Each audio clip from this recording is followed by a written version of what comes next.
At Autodesk, it was great because all my experiences got put to the test there. Where on this episode of the RCN Podcast, the CEO of the technology company Level, Brey Tucker. I really just fell in love with the technology. I was a kid everyone came to for software, figuring out how to install stuff. Master of none, jack of all trades across a whole bunch of different pieces of software now. How can you motivate different people to use the things that they like and then connect all that stuff in a digital layer? We get to actually build the future. I'm gonna go work some more on making it. 100-story building in Riyadh, Saudi Arabia, and we did it in Revit. And what was crazy is that welcome to the Reality Capture Network podcast. Today we are excited to have another in-studio guest with us, Mr. Brey Tucker. Thanks for joining us today. Thanks for having me. All right, let's tell people where you came from.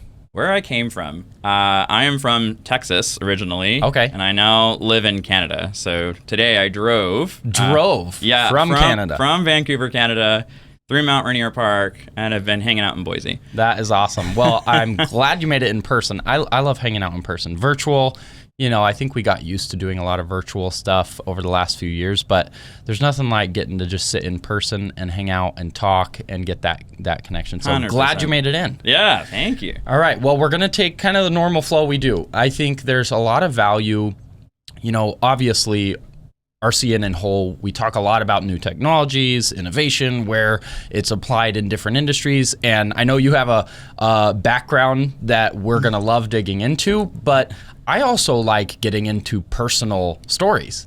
You know, when we go back and we talk about like what we grew up around or like what inspired us to go a certain direction, you know, as we started getting out of school or so however far back you want to take us, let's go through a little bit of your story that led into career. Okay.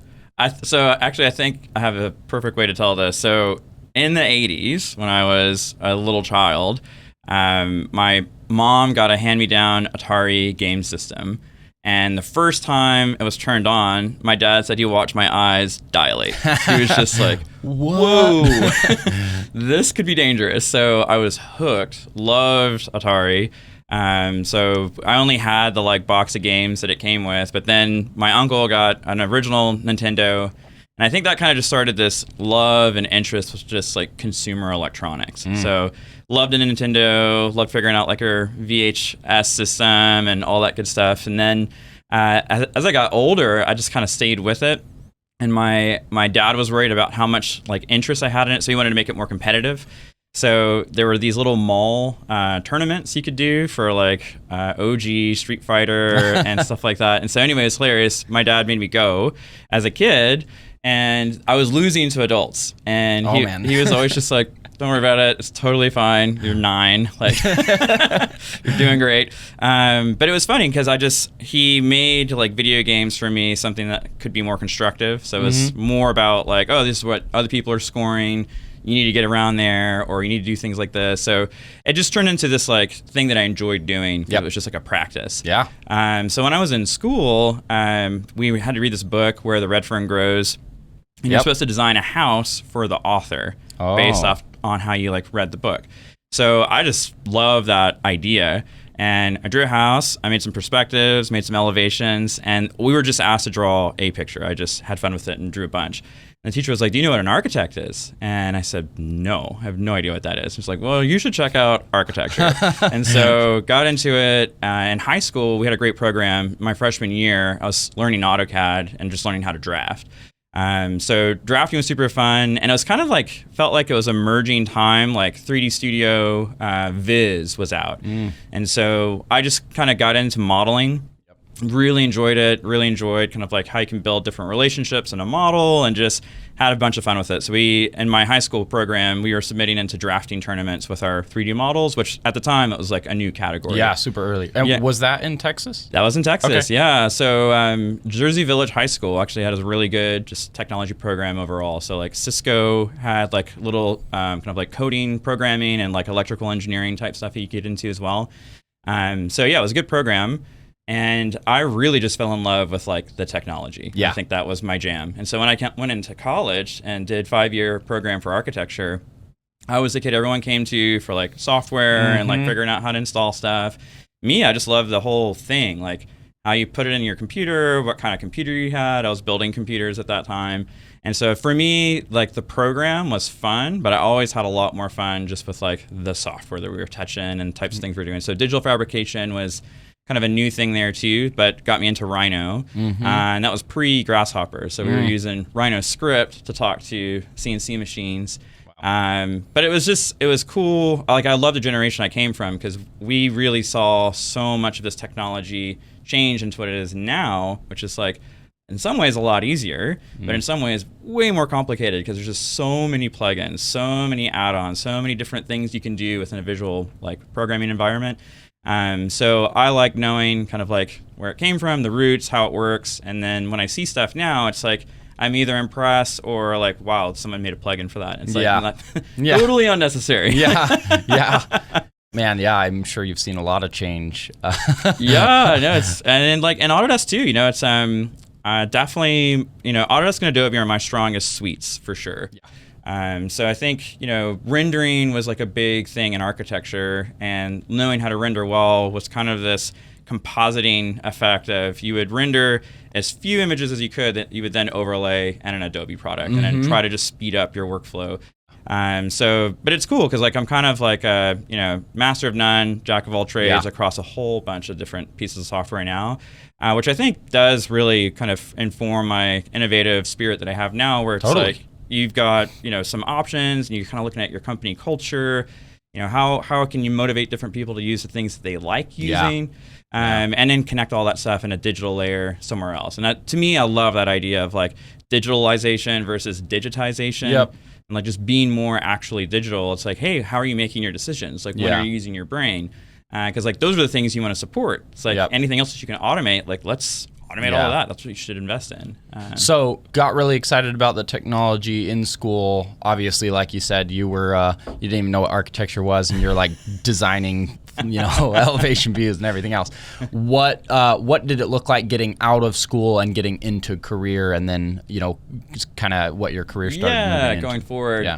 So when I first joined HOK had just signed their huge agreement with Autodesk that all projects going forward were going to be in Revit. And so Revit was new-ish. It was like 2007. I think HOK signed that deal in 2006. And nobody knew how to use Revit. Period. And it was weird. It was a weird time, I think, for the practice because you still had a lot of people that were old school by hand. And so we actually had a guy that wore suspenders, and he was 90, and he was still drawing details by hand. But it was funny because he was always like, I'll race you. And he was fast because like he knew what he was doing. He didn't have to worry about swatch libraries or anything. Practiced. Like banged it out. So I loved having that experience while Revit was coming in. Revit 2 is also quite infant in 2007. And so I did a huge project that I think definitely tested like my innovative spirit. It was Capital Market Authority Tower. So it's a 100-story building in Riyadh, Saudi Arabia. And we did it in Revit. And what was crazy is that was actually just too big for computers at the time. So we had to break up the model in a whole bunch of different ways. And in fact, we even had a model just for the egress stairs. Oh my gosh. Just because it's so much computational stuff. You know, it's like handrails and toe kickers and all this stuff that like make up a model. It was over like 100, I think it was in total, just the stairs was almost 400 megabytes. Yeah, it was not quite a gig, but for 2007 on Revit, that was nuts just for stairs.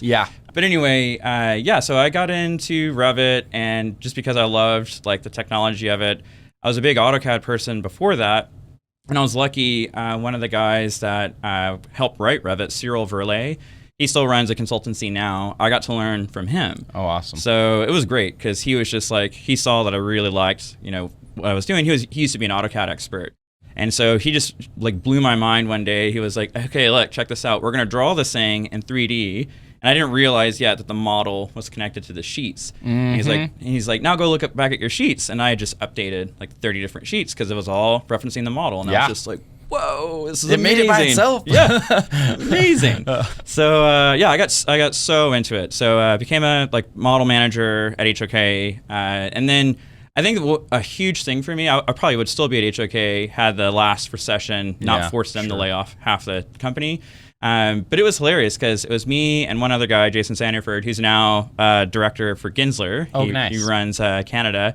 We were laid off 15 minutes apart from each other. We were Oh. the last 2 people working on that tower. Oh man. So it was hilarious because all of our bosses were like, "Why were you laid off? Like, we need you to like get What this do we do deadline now?" done." Yeah, exactly. Yeah. And so my boss, well, on our way out, he was like, "Hey man, so when they call, and I assure you they're gonna call, you tell them your going rate's $500 an hour." And I was like heartbroken because I just got laid off. It was my first job out of school. And so I was trying to take like the humor of it, but like sure enough, a week later they called, and Jason and I both did the same thing. We're like, "Yep, we'll do it for $500 an hour," and we obviously were not hired back for that. So we both went on and got other jobs, and for me that was big because I think had I not had that experience, I probably just would have been really loyal and stayed with HOK for like Forever. my whole life. Yeah. But because of that happening, it really made me start thinking about like the practice of business. And you learn a lot more about like those tough decisions, when you have to do things. And really it's like, it's never personal. Yeah. And you just kind of have to understand like organizational structures and how you can like stay healthy. And recessions are also very weird because like there's this knee-jerk reaction of like, you got to do something. And oftentimes I think it's the wrong thing for a lot of corporations. But when I was at Stantec, that happened like maybe, that was 2015 when Stantec moved out to Canada. I was there for 4 years and quickly like rose up and got into like the corporate team doing innovation and technology management there. You were there at that time. Yep. That was interesting for me just to see how the big machine Yeah. works. And it's very human. I think that was the thing that always like bothered me. It's like there isn't really like meaningful KPIs that really run an organization as much as we want there to be. Yeah, the bigger the business, the harder all of that is, And the bigger the egos. Yeah. And I've seen that happen a couple times, like your story a minute ago, where you're such a critical role and you're working on critical work, but sometimes in large organizations, the people that make the decisions to cut a whole team don't even know what's going on. They don't even talk to the people that are in charge of this project or the people that are being fired. They just tell them, "Hey, we cut this." It's like, we can't just do that, and it can hurt the business. But I also am glad you shared kind of the learnings from that, because that just leads to kind of that overall feedback about like innovation and just failures, right? Is like sometimes we go through things that are difficult, that are challenging, that aren't what we think are what we want to happen, but a lot of times those difficult things are disguised as difficult when really they are kind of that transformative step to something that's even more successful or something that we enjoy more instead of being just locked in that one path. So yeah. I'm very happy the way my career went, just because I've had so many different experiences, and it's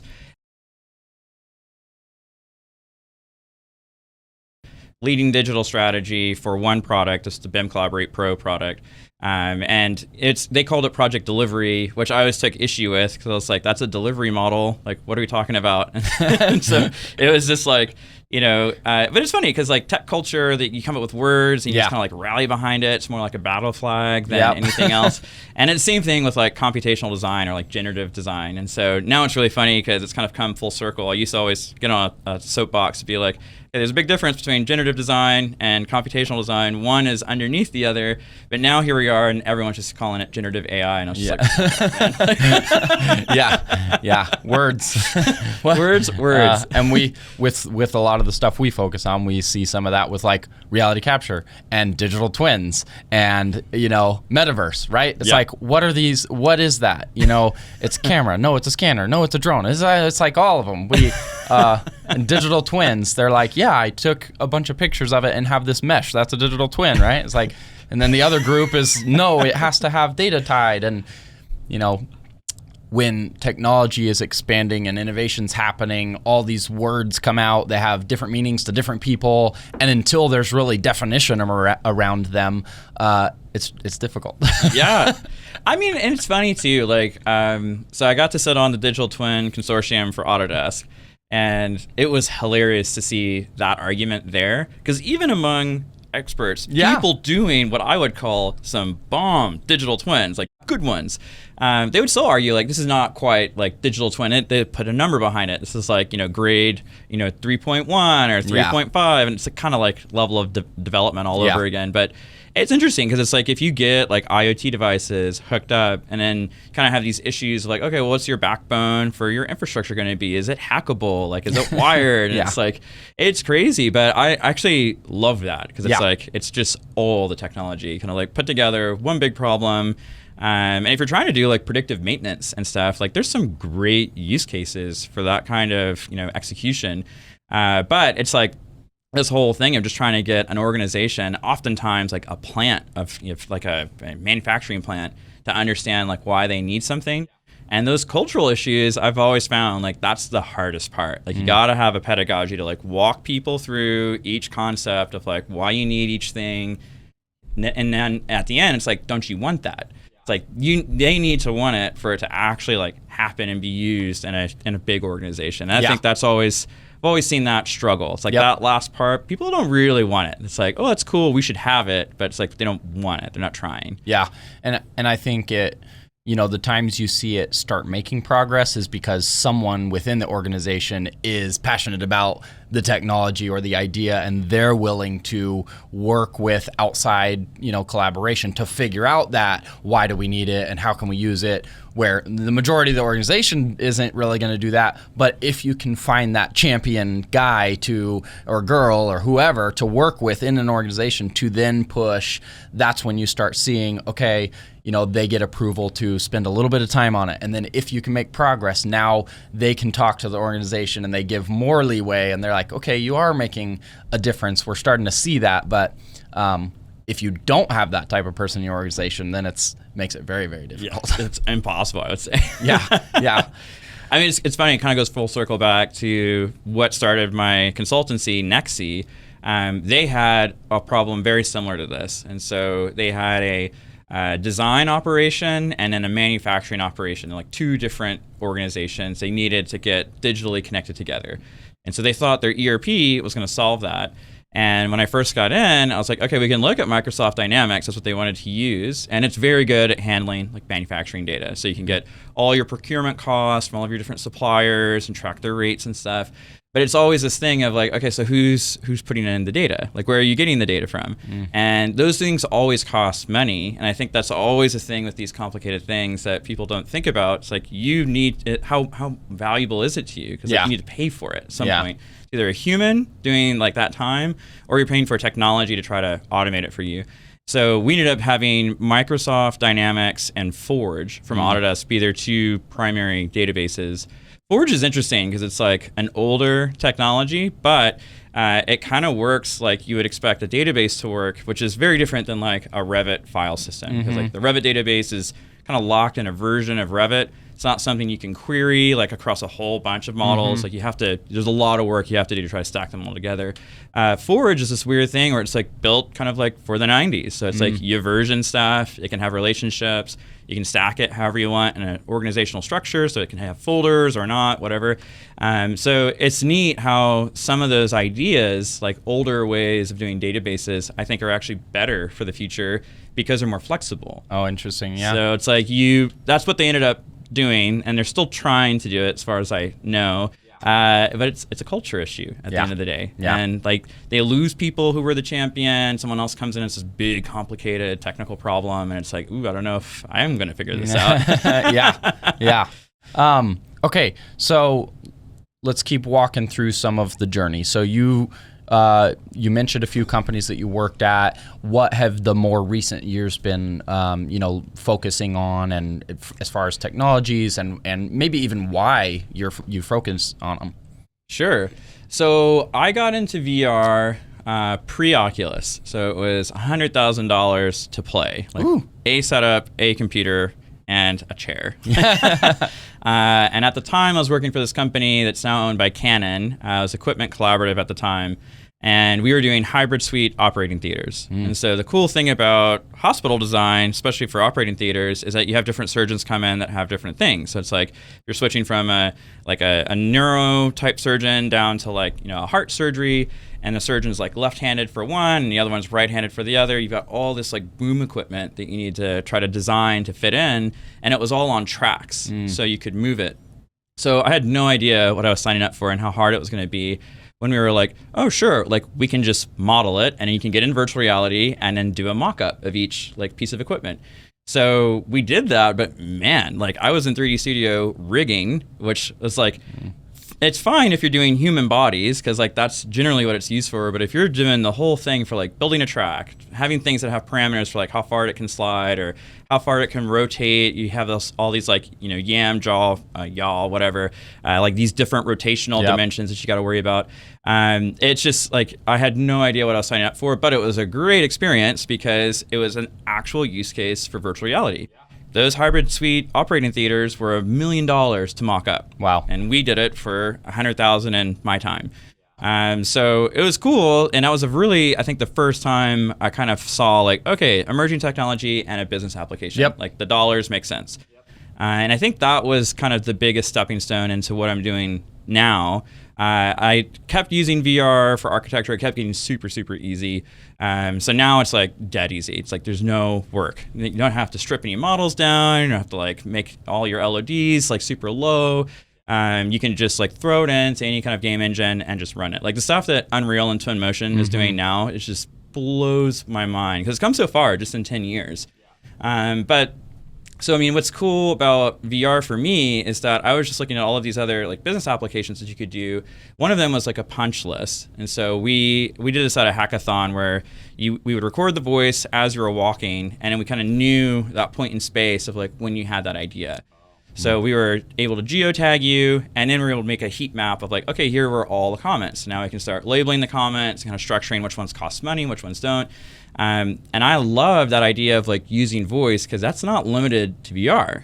Like voice, I think as a technology stack is a super untapped feature because it's really where most of our data starts. It's like a conversation. And so the second you have that conversation and now it's an idea for the people, then it turns into data entry. It's like someone's got to take your comments, put it into a thing. If you capture it right when it's spoken and you've got a technology service that can kind of hear that and then transcribe it, start labeling it, start inferring kind of like what you're meaning out of that, all that contextualization type work, I think that's really a huge future play. And that's what Level was all about. Yeah. So be on site, as people are talking, figuring out, what their work is, you could immediately start to decipher like, okay, that's a carpenter, he's with this company, he's doing this job today, he's in this part of the site, and here's an electrician, and they have to have this dance of like one person has to be done for the other person to come in and do the work that's like right next to them. So that was the thing that we were really trying to figure out just from voice. Voice is wild though, because the thing that's so interesting about human language is that we all speak regionally.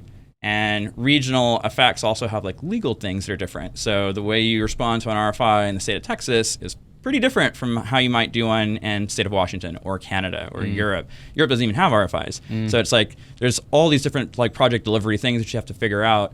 So we were trying to find out a way to do like an arbitrary mapping of a taxonomy. So you would have like the 50 words or 100 words that mattered for your business. And then that's what we trained our AI on. So you would use these words, you put it into our list, so it was an arbitrary label, but then we could start mapping like, oh, you're talking about this, you probably mean this. And then those were really like the meta tags that we would have. So meta tagging I think is like super unfinished work, especially when it comes to voice, because if you just have vocal data, it's junk super fast. It's like you can maybe know who's talking. What are they talking about from an AI perspective? Super hard. But it was fun. Like Level, we touched so much stuff. So like we used the Whisper API from OpenAI. We were using ChatGPT 4 for summarization.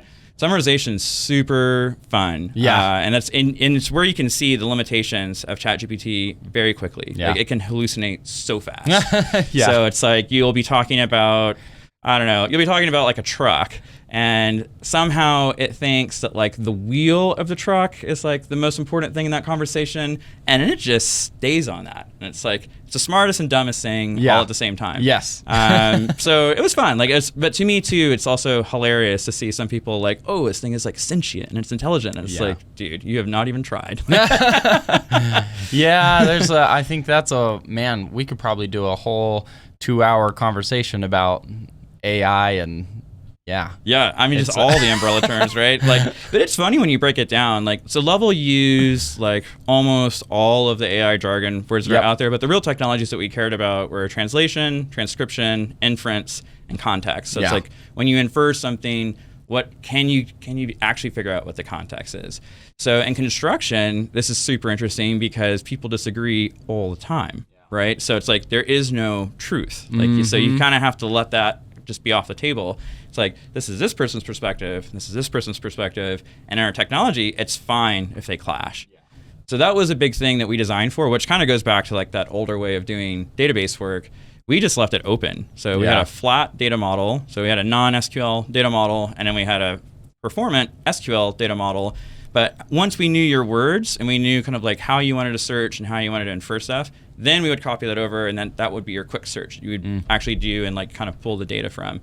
So it was fun to think about that for about a year. And that kind of brings me up to current, but that came from doing VR work and having people talk in VR. Yeah. And now I'm just like so fixated on this idea of like getting voice data to be useful. Just because in construction especially, like you have so many people on a site. A lot of times they don't speak the same language. So it's like you need to have like inference working across multiple language models. And that to me was just super fun as like a problem space. So I think, someone's going to do that for sure. For sure someone's going to do it. Yeah, I think you're really early on that thought. And obviously, as you know, man, attacking something new that hasn't been done before is very challenging. And but getting those ideas started and starting to discuss ideas and share what could be possible. I keep saying this with people when I talk about innovation and these future ideas of like, we all are like, okay, the metaverse or digital twins, and we're going to walk around with AR glasses and or speak, and it's going to be translate. Well, any of these things that we think about being possible in the future, they don't happen unless people start actually doing it. Right? Yeah. Like the future doesn't create itself. There has to be people who see that potential and take that risk of like, I'm going to try this for the first time. I don't know if it's possible. No one else is doing it. I might fail in the process. And then it goes back to that whole discussion around failure, that failure is really just learning, right? Like if you can attempt something and you learn what didn't work and or you learn what did work, now you have more information for whatever you do next. So it's just a learning process. Absolutely. Yeah, absolutely. For me, it was fun to fully go into startup land because I'd been working with startups for a long time, but in being an innovation person, I was always just interested in whatever the latest thing was that I could try to touch. Being in that space, it's interesting because, when you're among a bunch of founders, everyone has a real belief that they're doing something super original. And it's interesting to kind of take that perspective from the venture capitalist who's like meeting people who all believe that something they're doing is original. And the truth is, most of us, like, even though we believe it, most of us are not, right? We're copying stuff. So it's like if you're in the construction startup space, there's a whole bunch of Procore copycats. There's a whole bunch of Autodesk stuff copycats. Yeah. So, and then they're doing it in a novel way. Like they found a cheaper way to do it from like a cost of goods kind of served perspective, where like the cogs of how they do it on AWS is cheaper. So it's like 2 developers and they've got some customers and able to like prove out that like, hey, people will buy this if it's at this price point. For me, that was always tough because it's like, as a strategist, it's like very easy to make the math. It's like, I can tell you so many different stories and, business intelligence graphs and data. It's like, what graph do you want me to use? Like, not hard, but at the same time, I actually had a really hard time trying to convince venture capitalists that what I was doing was novel. And sometimes if I was doing something that was like, if I said, like it's now possible to do transcription because of these new services from OpenAI, then the venture capitalists would be like, so it's easy. everyone's going to do it. And it's like, no, not easy, possible. Yeah. Mm-hmm. So that was, I mean, your time with VCs is always so short. They give you like maybe 15 minutes to like come in and sell them. So like I used to think I could roll a pretty heavy charisma roll and like come in and like go sell stuff, but I actually hated doing it, to be honest, because it's so hard to be like in that, you know, real believer state 24/7. Like that's not me. But it was fun to be there, honestly, because it's like so many great passionate people that are like actually trying to make the world happen and make it a better place. So I enjoy that space. I enjoy like kind of the entrepreneurial spirit and trying to look at what you can do. I didn't like that, you know, you see a lot of people just doing stuff for free, like off the side of their desk. And so they're trying to raise like a small amount of money, but they've been doing this thing by themselves for like a couple of years.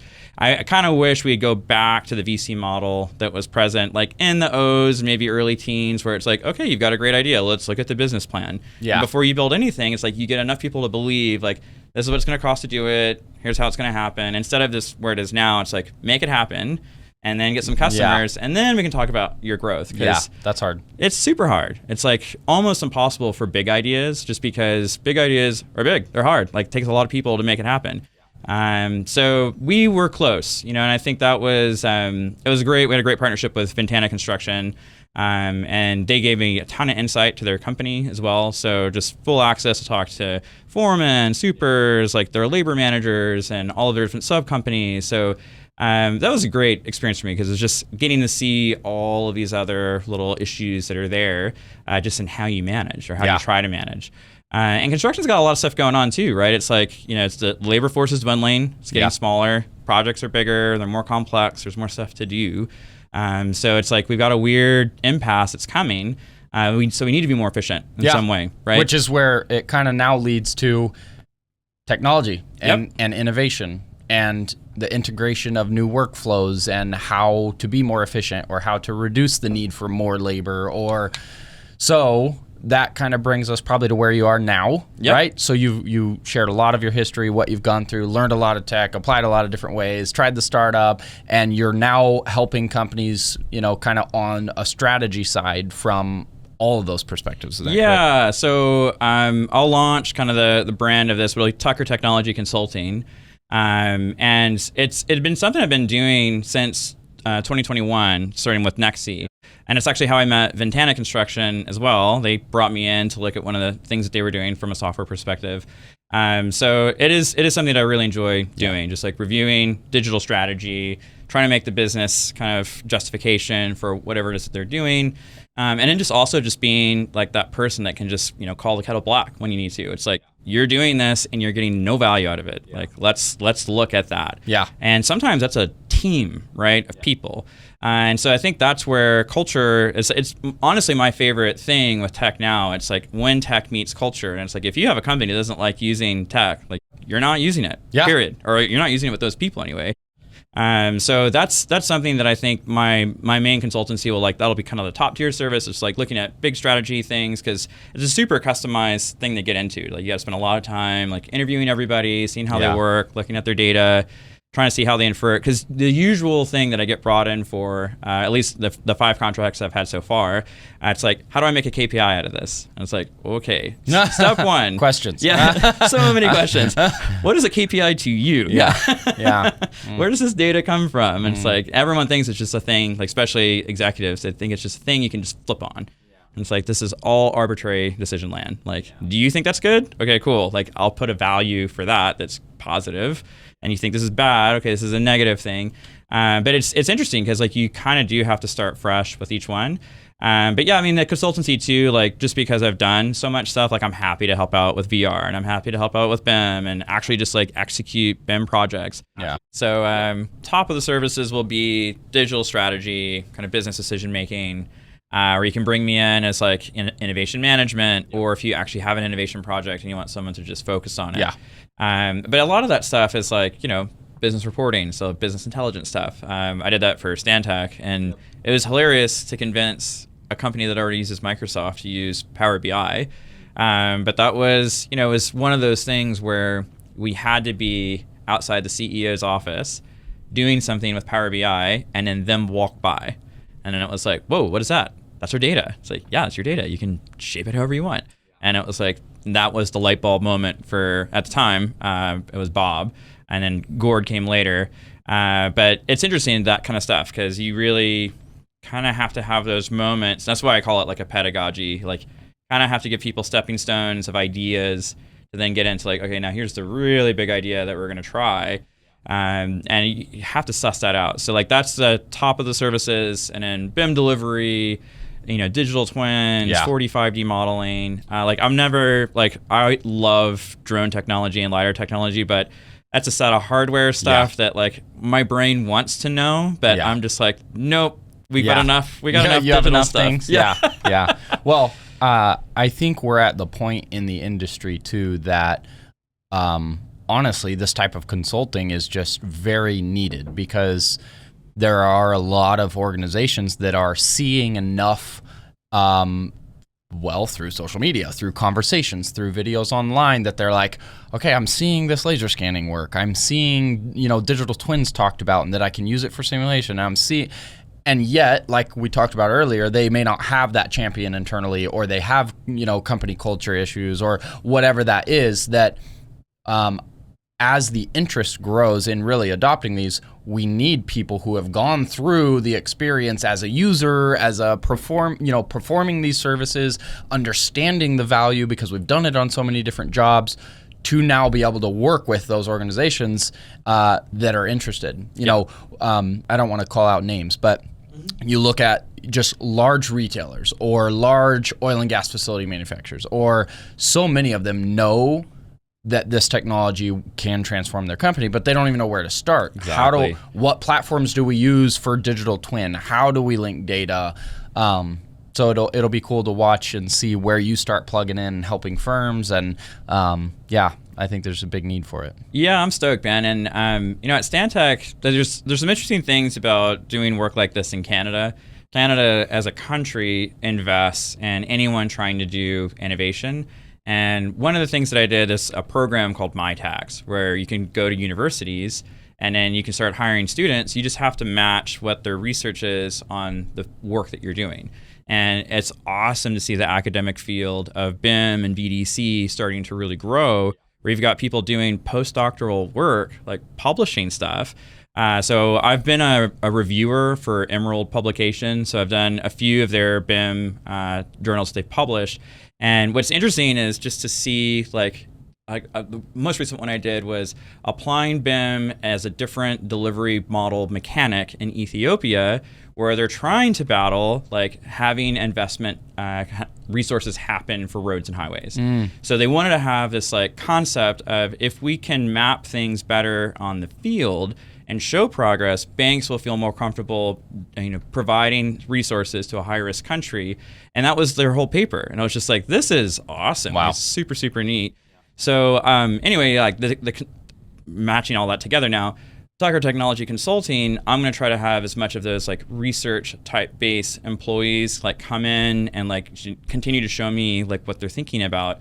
And then work on real world problems for companies. And the thing that's awesome about Canada is like they will cover half of the cost of those kids. And a lot of times they're like super, super bright from somewhere else in the world. They're just in Canada for school. So I had about 10 students come through that program at Stantec. So I'm really excited to actually get that going again, just because it keeps me really fresh on like what people are researching. And kids are way faster than me at like seeing all of the other like plugins that are available. So I learn a ton just through like how you're doing things. And then I just get to stay fresh on like actually modeling. And I think for me, that's definitely a passion that I've missed these last couple of years that I haven't been doing it. It's just like getting back into real project work, helping people execute stuff. And then I think at the same time, it's like the industry is also not really serving people that have that kind of tech passion in organizations, because it's like you're so limited if you're just like being told to be a BIM manager, or being told to like, help create standards for the company. It's like, that is not a good use of that passion. Like put that on a project, let it thrive. Like people try to figure out how they did it. Someone else should be doing the standards, not the people that are passionate about it. So even on that topic, I'd almost love for you to just give some thoughts even a little deeper. Like for companies that maybe don't have innovation programs or, and yet we see the importance of that. How can companies create that culture or, create a process to develop that, from some of what you've seen or would suggest? I think, so for me, the thing that's worked with companies that know innovation is important, but really don't know how to think about it yet, just look at Lockheed Martin. Lockheed Martin, as a company, has an innovation budget that is 30% of their net gross profit, right? So they take 30% and they just think about how are they going to allocate it on future things. And I think some years it's even bigger than that if they're doing like a new plane or some new very huge development. But it's a good kind of organizational structure to view where it's just how much of your company do you want to put towards innovation? So you take all of your gross income and then just call it 5%, just start there. And I think it's good to start with a limitation like that because now you have a budget and now you know what you can do. If you go the other way around where it's oh, we want to do this thing, how much is it going to cost? That's the wrong approach more often than not because everyone gets, sticker price shock and they're just oh my God, it's so expensive. And it's we proved to you that it's valuable and it's going to make you money. So I think it's better to come the other way around, have a budget. What are we going to do with innovation this year? And if it's people working on the side of their desks, which is most companies that are small, then a service like mine makes a lot of sense because I can come in and help you with okay, you've decided you want to take this $100,000 and you want to spend it on these two different things that are innovative for your company. We can help with that. And I think those are the types of things where it's when companies start, it's not someone who's been in innovation for a long time. It's someone who's now doing it for the first time. And so there's going to be a lot of learning curve to that, how to use your budget, how to justify it, how to think about when you need staff or when you want to invest in technology. And I think those are all growing pains that I definitely had in my career. Just learning. And Stantec was great for me for that because it's I had to justify my budget every quarter. And if I wasn't using it well, all of the other people that had budgets were yelling at me for oh, I want that money now. It's yeah. That's one of the reasons that I'm trying to put a shift for myself from, just doing services to now really this community building and education material. Because there are so many businesses that I think are very new into these technologies that we talk about. Again, scanners, drones, VR, BIM, all of it. There are so many companies, and those of us that have been in it a long time, we're oh, it's starting to become normal. Well, if you really still go out and talk to a lot of companies, there are many that haven't even touched it yet. Yep. And the ones that have are still this little tiny department in a massive business that if they actually try to start pushing it and growing it, they're going to need a lot more resources. They're going to need more technology. So some of the challenges I started seeing in the industry are, my background is very heavy in survey and really laser scanning, doing a lot of scanning. And one of the challenges I started seeing is as other people started adopting scanning, they didn't even know what scanner to get, and they didn't know there were multiple types. They didn't know the difference between, the low end and the high end. And I see a lot of people getting gear that's really not the best fit for their use case. And then I see them struggle to figure out how to go out and scan properly and control it and keep it accurate. And that's just one example. I think people do the same with a lot of the technologies. And so I see this issue of there's not a lot of good resources to go learn about those. Most of us that have adopted them, we did our own, research for a long time to learn. And then it just became a hands-on process of okay, we're going to try to go scan this. Oh, we didn't get enough overlap. We didn't realize. Now we know we need to do more overlap. Oh, it's, we didn't know we had to use control. Now we have to use, it's this very long process to get to the point that you're actually good with it. Yep. Now I believe there's enough people who have done that with all the technologies that if we actually start creating training material and course material and, again, case studies and reports and papers, if we create all that and gather it from other professionals that are working on that into one resource, then we have a kind of a place to go to say, I really am looking for comparisons of the different scanners that exist so I can pick the best one for me. And I want to make an informed decision. Well, if we now have comparisons and videos and things, it can help us learn what tool to get and how to apply it to certain types of industries. And I feel like that that there's never been a good resource for that. I totally agree. And I think what's awesome is like when you look at education material now, so much of it is locked in one application. Yeah. So it's like Revit for architects, or it's, 3D modeling for like a game designer. And the truth is, it's like your business has a differentiation that it is the thing that makes it successful, whatever that is. So it's like there is some sort of magic that a company has, and it's like that's the thing that you really want to customize around. Like, what is it that you do? Because it's usually not in the technology. That's like a process thing. And I think there isn't a good resource for people just to talk about your processes. Like in construction, there's lean construction, which is new. It's kind of like agile for developers. But one of the big things that they want you to do in lean is like come up with your words, like describe your work, describe your steps, like what does it look like? And they want you to map it. And for a lot of people, that's like a huge idea. And it's like, we've never thought about all the steps that our company takes. And honestly, usually where executives like blow a gasket is when they look at their accounting processes, because accounting is like this engine that runs most of these companies, and they're using the crappiest tools. It's like, give them the tools. Like, give them a good ERP. They will give you like 100 times more value, same staff. And just get rid of the like iterative processes that humans aren't good at anyway. It's like humans make human errors when it's super repetitive.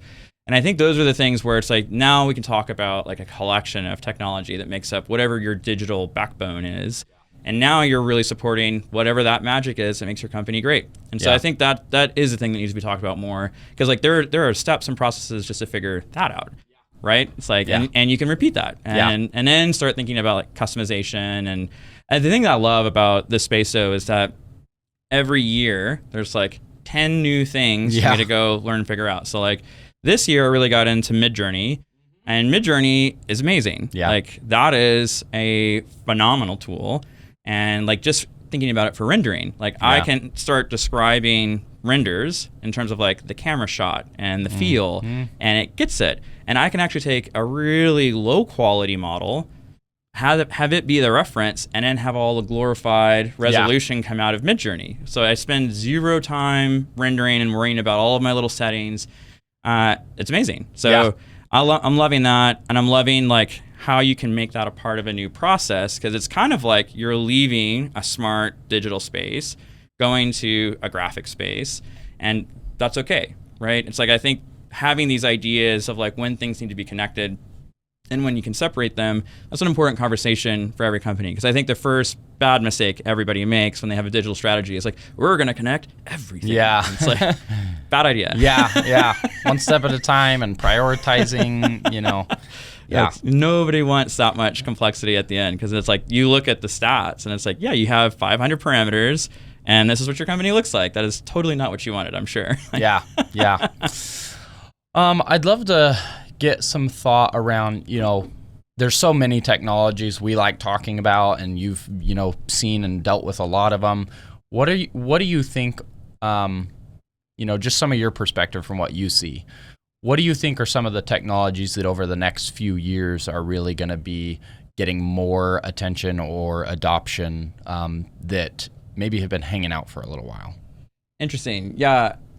So real-time rendering is an interesting space when you think about how we're going to very quickly be able to start automating model making. So like one of the functions of Midjourney is you can ask it to describe something. So you give it a picture and then say describe, and then it gives you the prompt it would describe it with.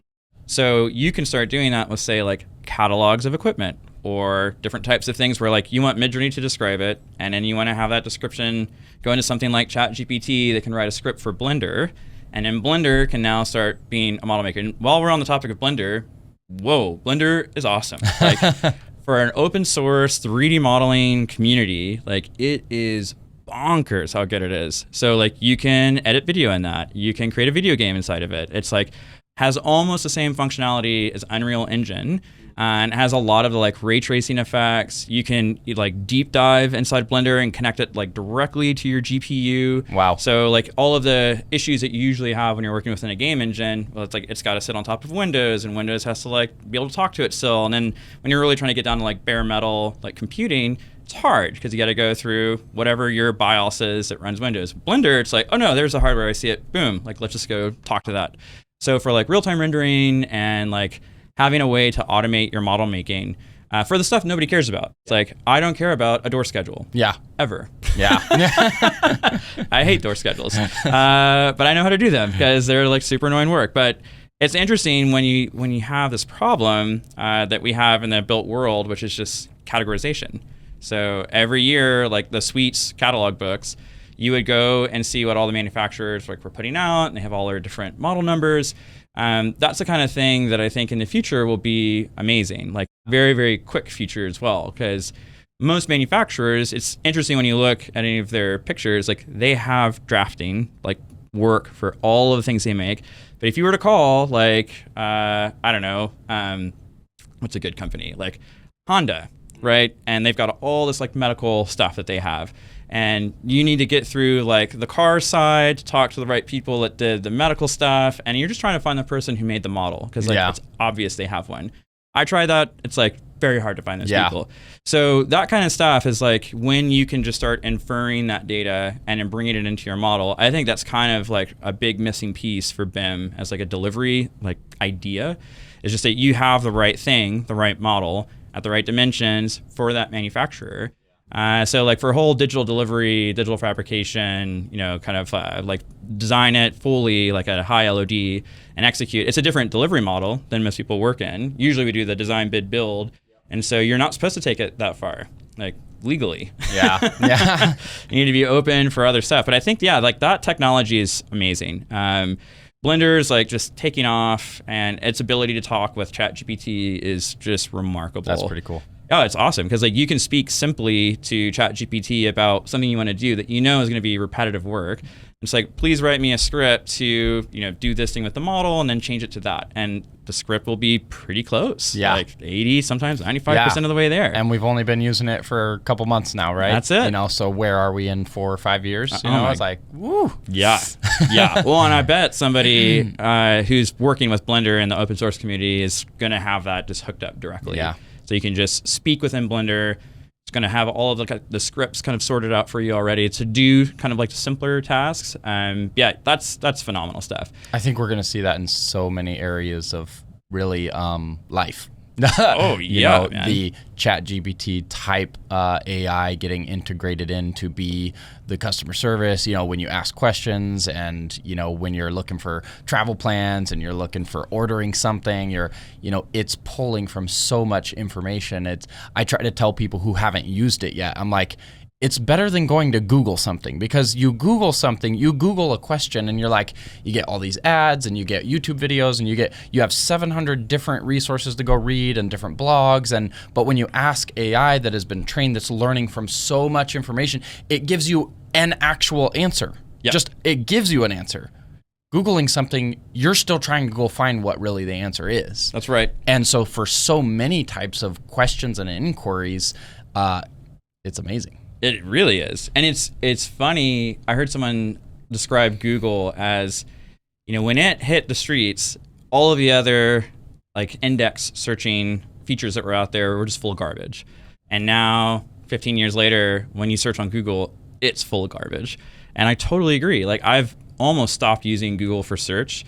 I do use ChatGPT for just about all of my learning now. And a really cool thing you can get ChatGPT to do is give you a source list. So, and the trick is you just ask it for a bibliography. And then you can just keep typing continue, and it'll just keep giving you more and more and more sources, which is just like what Google used to be. Yeah. And so that's great. And if you're on the pay service for ChatGPT, then you can have it actually connected to the internet still and just get sources direct. Yeah. It's just amazing. That's blown my mind big time. Twinmotion and Unreal is like another really phenomenal set of tools for the built world. I've been learning more and more on Unreal for the last 4 years, and it's like that's an enterprise of work. Like you can't just be one person just go knock out an Unreal project. because it's like literally designing an interface to interact with the model. You've got all these other things you got to worry about for like distributing your content and like how it's going to sit on Windows or how it's going to sit in a console.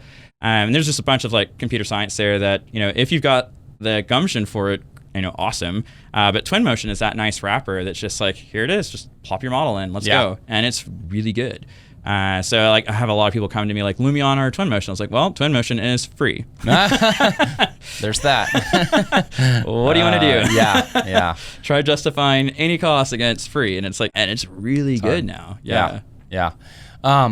What is your thought? I know we talked about this a little bit, just briefly, but what's your kind of thought on the digital twin piece right now? Like where it is today and the conversations around it, and kind of your thought of what that is going to develop into over the next several years.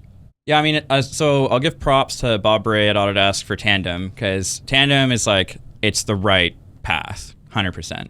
And so he really envisioned Tandem being like an interface for models and being able to connect to data sets outside of it. And he knew full well that like there's a big glooming problem with the digital twin space, which is, what is your IoT backbone? How does all of that hardware that can talk to you? And it's a big space because manufacturers make different things. I forgot what there's a organization now that's like a not-for-profit that Apple, Google, and a couple of other players are in for the smart home space. I forget what it's called. It's like Gray or something. But they want to have all the smart stuff talk to each other. Now, what's interesting for like a smart light bulb, which is a great use case for like an office building, you've got a couple of different scenarios that are problematic. Like if it's a Wi-Fi device, now you've got a cybersecurity issue. So to be super real about the digital twin space, like we have pieces of it that work. And unless you're in like a closed loop ecosystem where everything is wired, you're gonna have a lot of trouble with cybersecurity. Yeah. And people have proved it like 1,000 ways, like how easy it is to hack a smart light bulb or how easy it is to do whatever, or like even a printer. So like anytime you've got the convenience of it being wireless, you've just created a huge like gaping hole in your infrastructure. So for a big government project, which is the first use case for digital twin, it's a huge fail to start because you're not going to be able to get through that. So, I mean, but the truth is like there's a lot of obvious importance for the digital twin in terms of like predictive maintenance.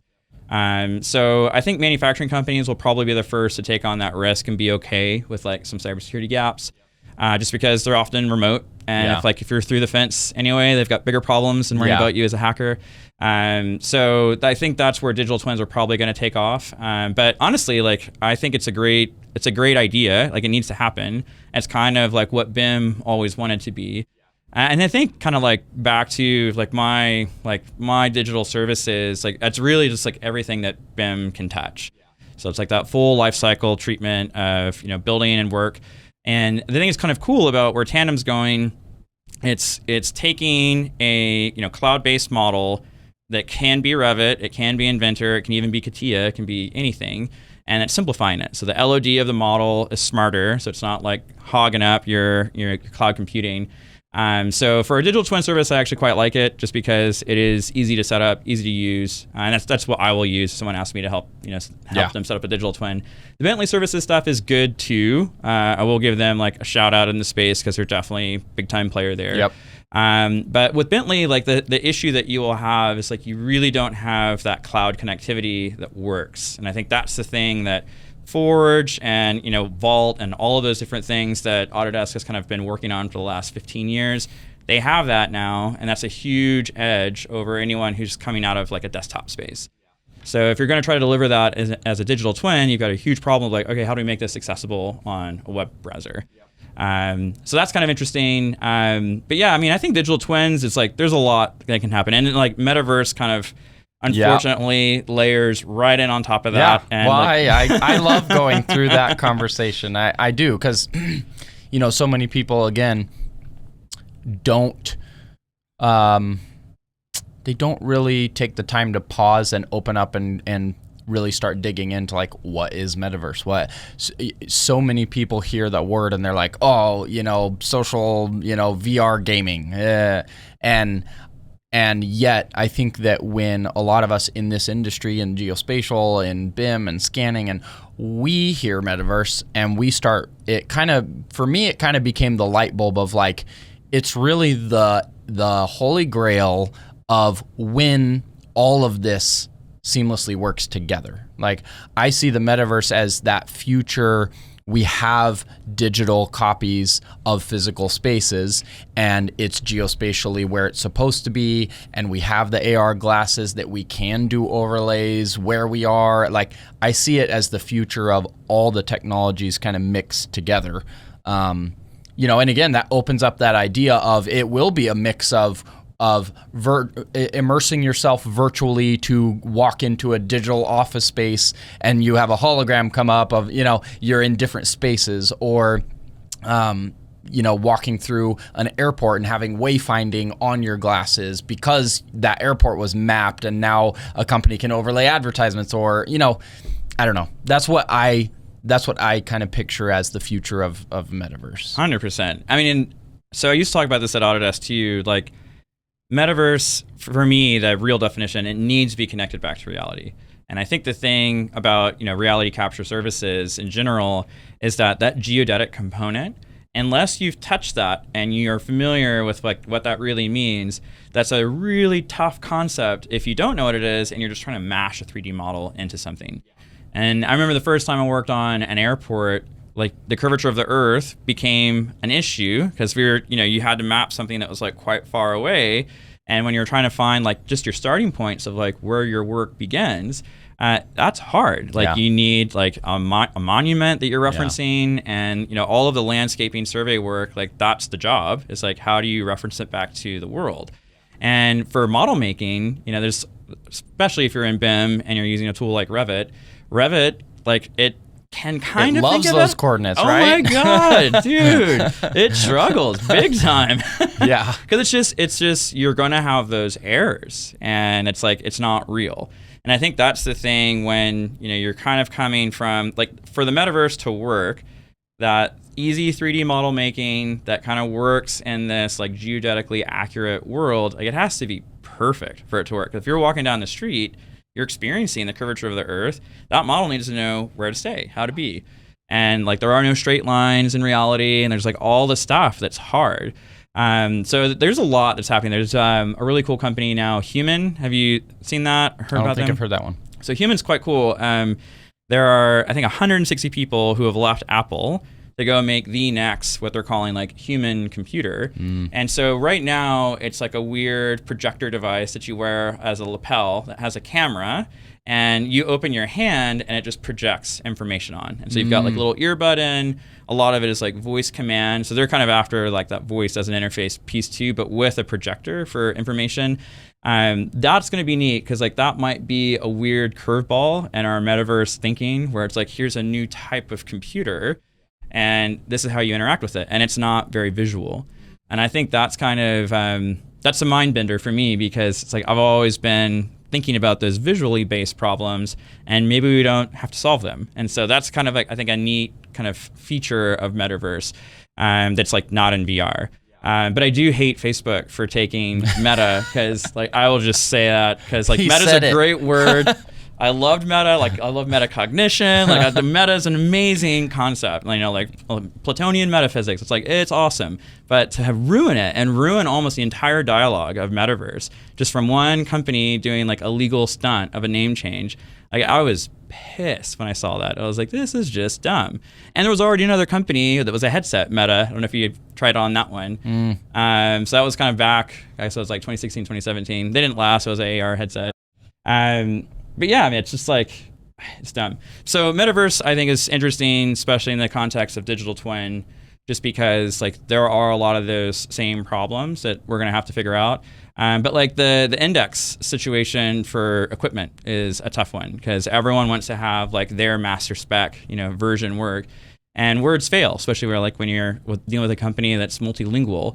It's like, okay, do those same categorization techniques work and make sense like in French or in a non like Latin-based language? Probably not. Yeah.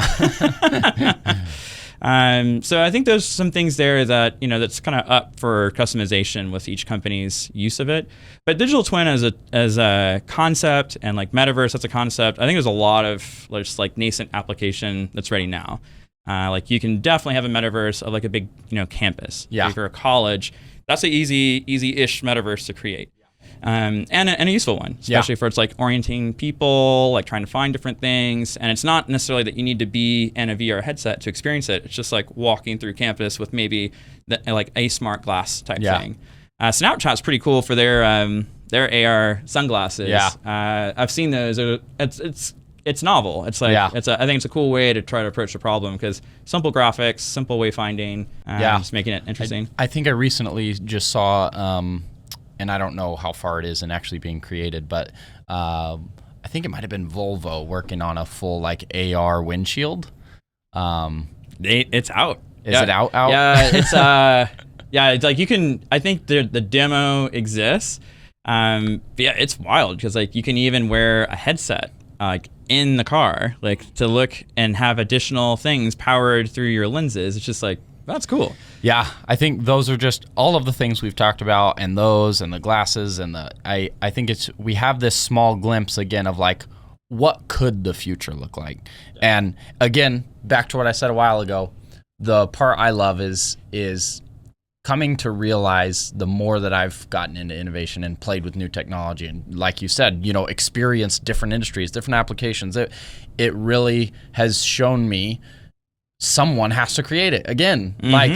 Like there's all these missing pieces. And so a big hope for me with like the podcast and building this community around it and having conversations is like a listener or an attendee or a speaker or somebody we interact with sharing these ideas could be the next person to help build that. Absolutely. And I love that idea of we get to actually build the future. Yes. Yeah, that is definitely what gets me out of bed every day. It's just like, I'm going to go work some more on making it happen. Yeah, it's great. And it's just, a lot of people have said, like, have those itches you can't help but scratch. And, like, that's definitely my brain when it comes to these different types of technical problems of, like, we can do that. Like, we can totally solve some of those things. And then you can even sometimes, like, get lucky and make it part of, like, a new software that you're going to go out and launch or whatever. And I think those are, like, you have to have those people, and we need more. I think that's definitely, and I love the community building that you're doing because of that. Because we are definitely getting more people interested, and you're getting more people that are like, ooh, like I know these two things, and that maybe I can go figure out the missing piece. And that's just what we need, like 1,000 times over. Yeah, that's really the angle I'm trying to hit is bring in the awareness to the tools, to the technology, to the innovation, and then find the experts that are in certain industries applying them and come and bring them to our conference and share it through a presentation and bring the technology so we can see it hands-on. It's like if we can start getting all of those people to be collaborators and share in conversation instead of only be in their little cubicle trying to solve their problem, the more community we can build around it, I believe that's where we're going to start seeing more really big changes. Because sometimes it just takes realizing there's already a technology you didn't know existed. 100%. There's tons of softwares out there, and it's hard to find. Again, hardware, software, whatever. There's a lot out there, but it'd take you 10 years to find them all just by Googling. Oh, yeah. And use them all, too. Yeah. I think that's it. That's a big piece. It's like most people in a company that are technologists there, they really don't have enough time on the side of their desk to go and investigate every new tool that's coming out. And the people that are super passionate about it, you need to put yourself in a place where you get that opportunity to touch those tools. And I think conferences are like a fantastic thing for that. So I used to love going to Autodesk University just to be in the expo hall. That was the first time I experienced VR. I was there, and it was $100,000 to play, but I was like, I'm coming back. I'm calling you. Exactly. But and maybe we'll start winding down here. I think we've covered so much. But I think another big piece is what you talked about even earlier in your story, where you were getting in BIM and you had the old guy that was, drafting by hand, and culture and actually getting people to use tools. So many people, I think that's still a struggle I see today is, oh my gosh, laser scanning is amazing. We're just going to buy a scanner. And then it ends up sitting in a closet because it's like you have to learn everything that has to go with that, with the computing power, with how you're going to deal with the data, who's going to be trained to do it. And then even if you do that, then it's what do you do with the data that's captured, and how do you create a deliverable that's useful? And so again, I think there's so much need for developing those processes and helping guide companies in what can we do, what should we do, and again, even just back to the inspiration of the culture and getting people on board, because it really, for innovation to be successful, it takes the technology and it takes the people and the processes, all three, or else it won't work. Yeah, exactly. Won't stand. And I think that's really like a good like final comment on, for innovation to work, like you do have to have these two other super supportive forces of your people and good processes that actually make things happen. And also I think like the big thing for executives is like just be patient. You know, a culture of innovation, you have to nurture it. It needs to take time. They need to feel comfortable to like come out and experience failure, because that is what innovation is. Yep. It's like 999 failures and okay, we got it. We figured something out. Yeah, back to Thomas Edison, right? Yep. Like if you want to change the world, you want to build something amazing, you have to know you're going to have those, whatever it was, 10,000 iterations. And I love asking people like, okay, you're an innovator, right? What version of the light bulb would you have quit? Right. Like most companies, when they look at innovation, they look at these technologies. They're like, first project I did it on, it wasn't accurate enough. It's like, well, you just have to figure out how to make it more accurate, you know? Exactly. Or maybe you had the wrong workflow, or maybe you had the wrong tool. It is difficult. You have to know it's going to be failure. And a lot of companies don't yet have like an actual innovation process to say, hey, you go take this tool, try it. A lot of times I think they struggle because they adopt a technology and immediately go take it out on a job. Yep. And they don't know exactly what the limitations are yet. And that's where I think companies on that culture of innovation piece need to encourage employees to trial things and actually ask them to push it all the way to failing, because now you know what it can do and what it can't do. Exactly. And then you can choose where to apply it. Well, and I think, it's so perfect what you just said about putting it right into a project, because like the next step they'll do is like, okay, now we're going to put it into our standard business processes, and it's like, whoa, too quick. what just happened? Like, you don't know anything about this yet. And that's why I always try to tell executives, like, make a budget for innovation and keep it year over year. And if you feel like after a few years, like you've done enough of the things that you really needed and you don't need that anymore, okay, maybe then think about winding it down. But that's never the case. Like the way it generally will work is like you'll keep growing that budget, because like once you get a good team, you've got a good culture. Now like all of your high performing people that are passionate and curious and want to go solve things and be better, like they're going to all be drawn to this team that you've created. And that's the culture that you really want. It's like all of your bright lights across your company getting hooked and to being curious and being successful with like trying out new things, and then having that safe space to go do it. Because I think that like it probably takes like 10 projects with a new technology before you really know like if it fits. Yeah. Right. And it's like, okay, now let's talk about bringing the lessons learned from all of these projects and then putting it into our standard business processes. But it's interesting. Most people, I think it's a huge step a lot of companies skip. Like you finish a project, what were your lessons learned? Put those things on paper, man. Yep. And help you improve. Yeah. I really I like that you're talking about a percentage toward innovation out of your budget on an annual basis, because I really think that a lot of companies don't do that at all and don't consider it. And again, why is innovation important to begin with? If we don't innovate and we're just focused on what we do today, those people who are budgeting innovation are going to become more efficient. They're going to adopt new technologies. And then what happens to you if you don't innovate? That's right. And the other thing that's difficult about even that is it takes sacrifice today in order to be a leader in the future. Yeah. Because it might take away from, okay, well, we're making really good money doing exactly how we're doing right now. And so it's like leadership at a lot of companies don't want to take away from that in order to try something new because we don't have to, right?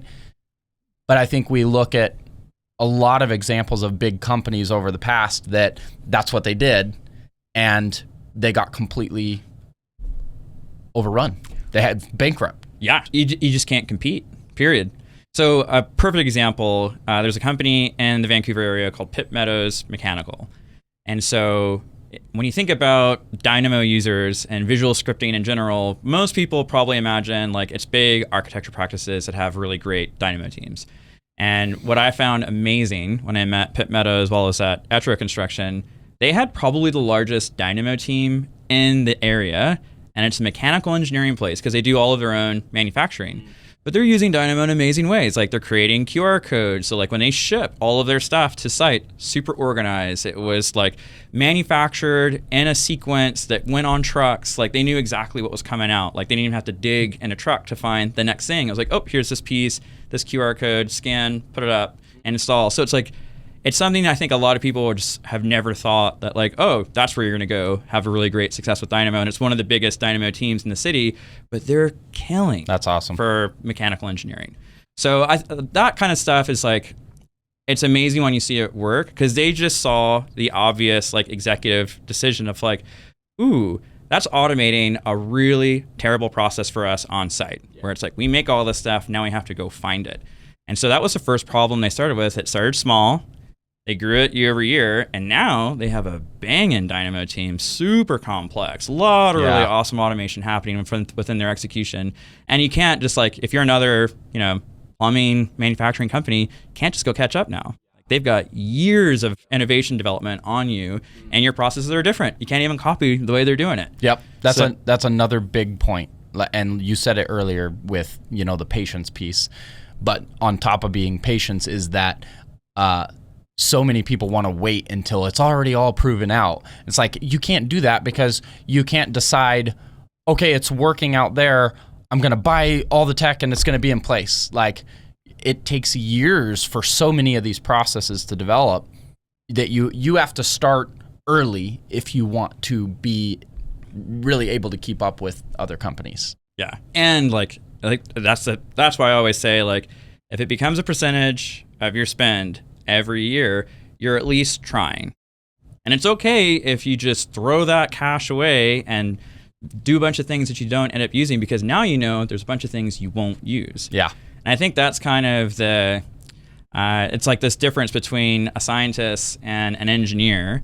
Like an engineer is taking things that are known and trying to calculate like the right kind of usage. It's kind of like more of a conservative thinking type play. The scientist is super happy if they do 1,000 things and find out all of them were not true. Exactly. It's like, now I know 1,000 things that don't work. I was just going to say, I took it from someone else, but he was saying, in innovation, instead of looking at it as, so many times we want the result to be perfect. And instead, if we actually take our innovation processes and call it an experiment, right? Yep. On the science side, if it's a success or if it's a failure, either way, in the terms of an experiment, it was successful because now we know if we should do it or if we shouldn't. And so the negative aspect of trialing something is an okay result. That's right. It's a perfect result. And I think that's where that culture piece needs to understand like why we're investing in this. And like, it's important to just think about that full scientific method. Like, have a hypothesis, have what you think is going to happen when you use it. Start with that. And then start to figure out all of the knowns and unknowns. And you'll find a bunch of stuff that you didn't know was important is actually the most important and the hardest thing to make work. Yep. So I think that's just it. It's like, you got to have that space. People have to be comfortable knowing that they are likely going to fail. And I think that's where that nurture piece comes in. As long as they're working and they're excited about it and they're trying, your innovation team is doing great. Like that's exactly the mindset they need to be in. They're not figuring something out every day that's like immediately useful for the company. Like nothing works like that. Yeah. Yep. All right. Well, I'll do my maybe final question. I recently started asking this, and I kind of like hearing the different responses because we're also trying to inspire younger people to get into the industry. And, I think it's awesome to hear people's story that have been in the industry for a long time and, get insights from their journey. So if you could go back and tell yourself 20 years ago, out of just your lessons learned in life and coming through business, what's some advice you would give your younger self that, again, may also translate to people that are in that age range and kind of coming into industry now? So I loved my schooling. I loved the 5 years of architecture school that I did at University of Houston. It's a great program. You touch a lot of things, but you actually don't learn a lot about being an architect. And then when you get into the practice, everyone kind of has this immediate urge of like, oh, I got to go pass my exams and I'm a registered architect. I think I tell myself, my younger self, like me at 24 working at HOK, it's like, hey, it's totally okay that you are not going to become an architect. Don't worry about that. Like, stay interested, keep having fun, like what you're working on, like the work that you do. But don't be worried about like professional certifications right away. Like, touch work first, and that's okay. Because what I found out like years later, my favorite part about architecture was the technology that was making those projects happen. And I'm a needed person. Like, you need people to be interested in every aspect of it. And I think that's something I would tell like a lot of kids now that are, either in engineering or architecture or they're surveying. It's like, hey, it's okay to just love what you're doing and like love that tech, because that's a huge path forward. You're going to touch a bunch of things. You're going to get interested in like how businesses make decisions. And then you'll be a super valuable person.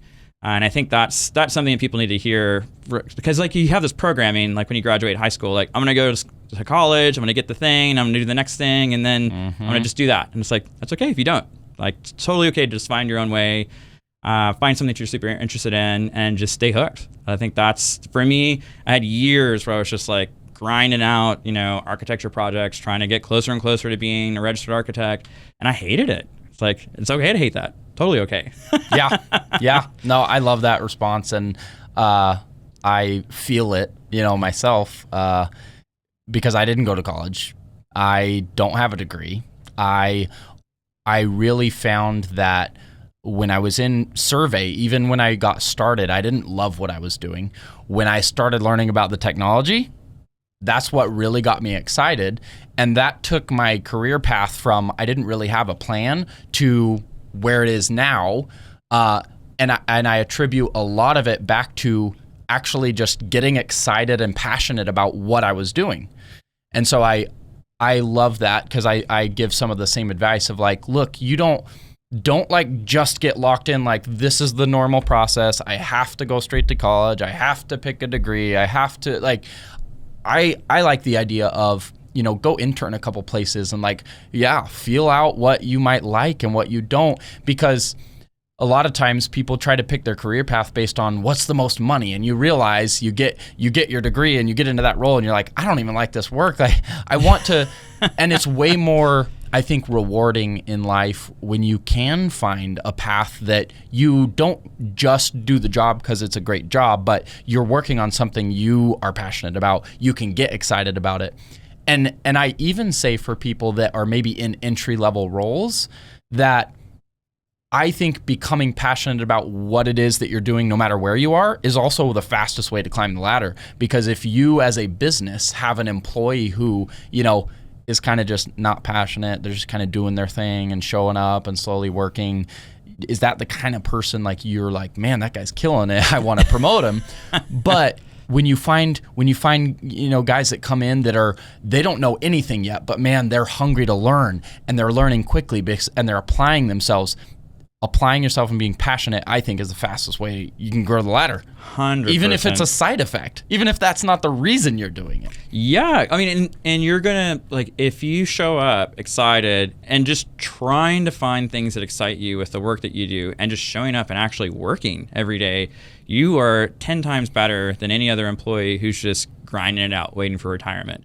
And that's a lot of the industry, sadly. It's just people have been doing the same thing for decades, and they're just going to keep doing that. And they are literally just counting down the years to when they finally just get to be like, yep, I got enough, and my 401k is good now, and see you later, guys. It's like, that's terrible. Like, that's not the way anyone should be programmed. And I think for kids, especially, it's like, I love your idea of like go intern a couple of different places, like see what work is like, because that's really it. It's like it's tools, it's processes. Do you like those things, and then do you kind of like that industry that you're in? And I think the built world is just phenomenal. It's like a great space, a lot of jobs, a lot of different types of like thinking and brains that like need to be there. And as an industry, it's great if that's kind of where people are interested in, because there's so much variety you can find in different types of work. Like I love with reality capture, like I've heard it on one of your other podcasts of like how many industries just that one technology is in. That's cool. Like you can go be a detective and like whatever. Like that's awesome. Yeah, that's what really got me so excited about scanning is like when we first started scanning, we were in oil and gas facilities and we were using it for that. But then I didn't know, I never worked on building interiors before that. And then we have an architect say, hey, can you come scan this, big office space? We're like, actually, that's really cool. Like that's another application for it. And then we get a legal firm calls us about this forensic investigation program. I'm like, what? You're like, seriously? And so over the years, I learned that just laser scanning has applications on movie sets and for gaming, mapping environments and for underground mines and for forensics and for buildings and for facilities. And I'm like, just that one tool. And then you look at the same type of process for all of these technologies for how can AR be used, or how can virtual reality and immersive be used, and how can drones be used. It really is like this unending path, and what it takes is somebody excited about one of those technologies who then figures out, okay, I can actually take it and make this little tweak and use it here. And then I can pull in this piece of software and do this with that data. And there's so much room for innovation. Tons. And I think that's like, if there's anything to give to the younger generation right now, it's like there's so much more really interesting things out there that you're going to figure out. Like I'm not going to figure that out. And I think it's neat too to see this like younger generation coming in, because their ideas of interfaces are so different from mine. Yeah. Like how they interact with their phone is super different. Yeah. What did you grow up using? Exactly. Right? Atari and iPads, They're starting at the point that technology is already so advanced. Yeah. Like that's their starting point. Yeah. So like the world is definitely an oyster of just like way more super neat things that like is for that mindset. And I'm stoked to see what that's going to be. Yeah. So be curious, be creative, and don't be afraid to try new things. Absolutely. Stay hungry. All right. Well, thanks for joining us today, again, for coming in the studio. Great conversation, and excited to continue this journey forward with you as well. Thank you so much. Thanks for having me.